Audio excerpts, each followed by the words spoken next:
Have you ever feel like the final battle of Demon Slayer should have been Kokushibo versus Muzan, followed by another season of adult Tanjiro versus Kokushibo?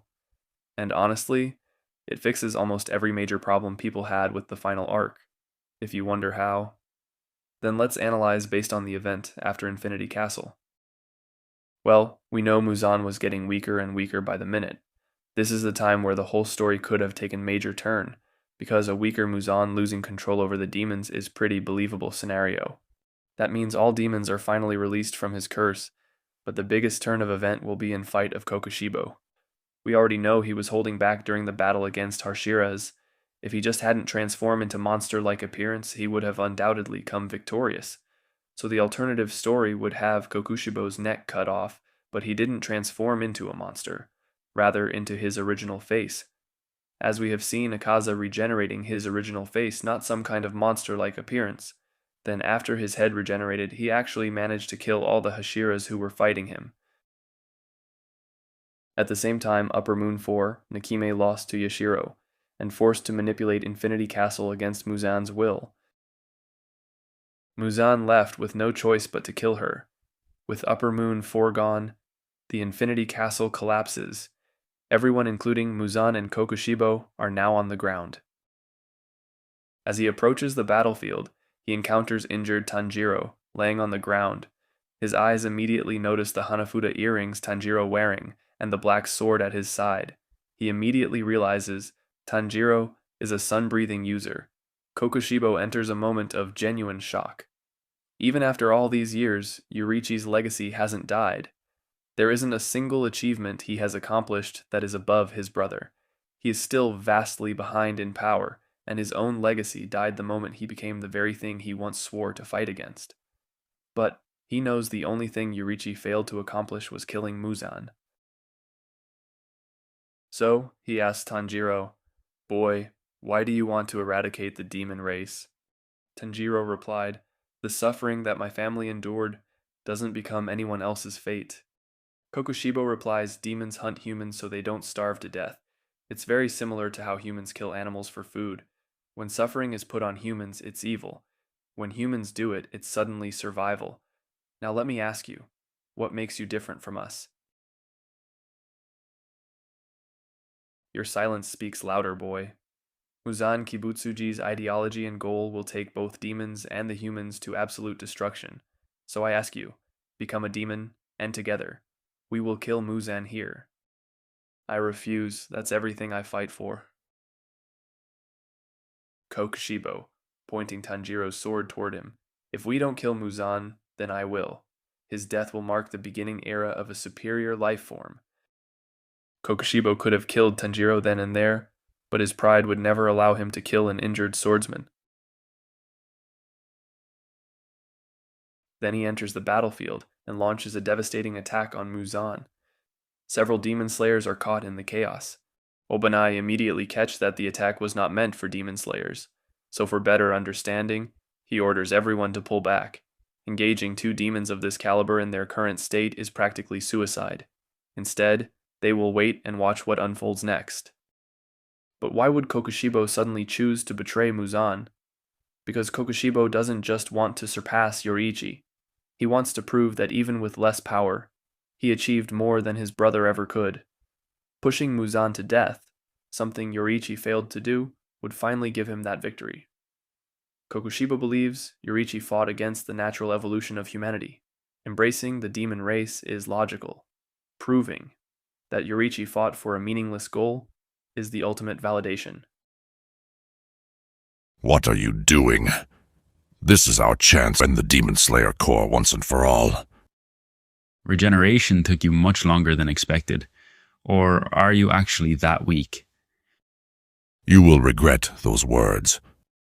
Kokushibo instantly slices Muzan's head off, but Muzan's tentacles tear off Kokushibo's arm at the same moment. He took my head off along with the tentacle that was about to inject my blood into his body. How can he know what I was about to do? But you can't stop it forever, can you? What follows next cannot even be described with words. The fight becomes an absolute bloodbath. This isn't a stalling game. This is two beings with similar regeneration, similar stamina, and completely different fighting styles tearing each other apart at full throttle. Kokushibo wields both his own sword and Tanjiro's blade. His sword is best for dealing heavy damage to Muzan, but damage alone isn't enough. Tanjiro's sword is ultimately the most effective weapon to kill Muzan. As fight drags on, it becomes more and more violent, buildings in path getting destroyed, blood spills everywhere. The damage both deal and take is immense. The battlefield is absolutely chaos. And then, after intense struggle, Muzan finally manages to inject his poisoned blood into Kokushibo's body. The side effects of the drug meant for Muzan work just as effectively on Kokushibo. His body also begins to age much faster. His movements slow. His torn limbs regenerate more and more slowly. As the fight drags on, both of them weaken. That is exactly what the Hashira are waiting for, an opening that will allow them to kill both demons, because it would be catastrophic if either one escaped. Otherwise, the sacrifices they've made would be meaningless. As the battle continues, the scars left by Yoriichi's attack 400 years ago become the blueprint for Kokushibo to follow. The fourth drug prevents Muzan's body from splitting apart, the escape he used against Yoriichi. More importantly, the Demon Slayers aren't just watching. They are observing every move, every attack the two demons throwing at each other. They analyze that before Muzan sends out a shockwave, there is a timing and a setup condition, and it is not impossible to detect. They realize that Muzan doesn't fight with proper technique. His attacks are predictable. As for Kokushibo, his technique is refined and very hard to find the weak spot. All they could do is watch and try remember every attack he can throw in different situations. After fighting for nearly 2 hours, Kokushibo realizes if fight drags any longer, they both would die. He gives up everything on defense and launches his final attack, pushing Muzan to near death. Even his own body was nearly destroyed to the point that he would be absorbed by Muzan if he wasn't in that state. This is the opening window Demon Slayers are looking for. They split into two teams. Giyu, Tanjiro, Zenitsu, and Kanao will take down Muzan. Obanai, Mitsuri, Inosuke, and several lower-ranking Demon Slayers will engage Kokushibo. Tanjiro, having observed Muzan's every attack, now knows everything Muzan can throw at him. He uses lightning speed to close the distance, and the instant he reaches Muzan, he unleashes sun breathing to its fullest extent. The battle turns. Muzan and Kokushibo both are overwhelmed with multiple Demon Slayers fighting them, but still putting up a good fight. Demon Slayers are still struggling to keep up with both the demons. Even in their poisoned state, they remained formidable opponent who cannot be underestimated. The fighting continues. Demon Slayers are dominating the battle. But just as they thought for victory, Kokushibo unleashed his hidden trump card, mist breathing. He had observed Muchiro's breathing style, and now he uses it to create an opening. He barely escaped. Muzan left alone, fighting all the remaining Demon Slayers. His defeat was inevitable.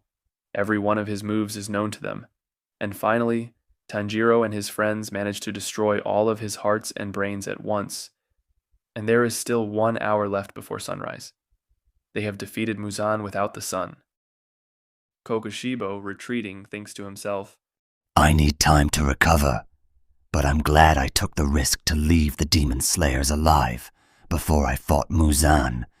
Now see, I am still alive, while you rot in hell. This marks the new era for demons. The rescue and medical operation begins. Some people find Muichiro unconscious, but in near-perfect condition. When he wakes up and everyone discovers the truth, he is no longer human. A rogue demon that is in no one's control. Hey, just a wild thought. Imagine if Ufotable actually had plans like these. In movie 2, they show half of Kokushibo's fight and half the Muzan's battle. People will, of course, criticize the pacing, as having two main fights and completing neither ruin the movie experience. Then movie 3 releases. In the theater, we see Kokushibo winning against Hashira's. Everyone is shocked. This isn't what was supposed to happen. Then follows the Muzan versus Kokushibo fight. With Ufotable's animation, the battle between Muzan and Kokushibo could become one of the greatest fights in anime history. Well, the main aspect is Muzan's final opponent being the brother of the man he feared most is quite fitting, while Kokushibo's final opponent being Tanjiro makes it more interesting. Like, After escaping, a completely new final saga can begin. Tanjiro eventually conquers the mark and survives past 25 years old. Over the next 20 years, he trains the next generation while continuing to perfect sun breathing. Finally, after decades of searching, they locate Kokushibo's hideout. Now imagine this: a 36-year-old Tanjiro with true mastery of sun breathing, decades of experience, and complete understanding of his abilities confronting Kokushibo. That feels earned. Plus, Demon Slayer is fundamentally a story about swordsmen, so having Kokushibo, a rogue demon swordsman, become the final villain fits perfectly. He also has a far stronger emotional and thematic connection with Tanjiro than Muzan ever did. His backstory perfectly explains what he became.